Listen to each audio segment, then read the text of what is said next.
আমেরিকার প্রতিশোধ নিতে শুরু করলো ইরান। মার্কিন সেনার ওপর পরপর হামলা, গালফ কান্ট্রি লক্ষ্য করে পরপর হামলা চালানো হয়েছে। চারিদিকে বাজছে যুদ্ধের সাইরেন। ইতিমধ্যেই আরো বড় আপডেট আমরা পাচ্ছি। জানিয়ে রাখতে চাইবো এই মুহূর্তে হোয়াইট হাউসের সিচুয়েশন রুম, সেখানে জরুরি বৈঠক ডেকেছেন ট্রাম্প। এই মুহূর্তে সবচেয়ে বড় খবর, জরুরি বৈঠক ডেকেছেন ট্রাম্প।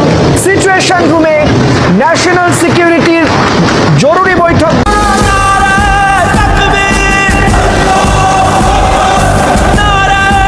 পৃথিবী অবাক হয়ে দেখলো কিভাবে একটি দেশ বিশ্বের সবচেয়ে শক্তিশালী সামরিক শক্তিকে চ্যালেঞ্জ জানায়। দ্বিতীয় বিশ্বযুদ্ধের পর আমেরিকার ঘাঁটিতে হামলা চালায় এই দেশটির নাম ইরান, যারা ডরায় না, পিছু হটে না, মাথা নত করে না।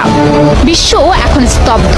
ইউরোপ, আমেরিকা, এমনকি ইসরায়েল কেউ ভাবতেও পারেনি ইরান এতটা সাহসিকতার সঙ্গে প্রতিক্রিয়া দেখাবে। ইতিহাস সাক্ষী, যেখানে অন্য মুসলিম দেশগুলো চুপ থাকে, সেখানে ইরানই দেখায় কিভাবে চোখ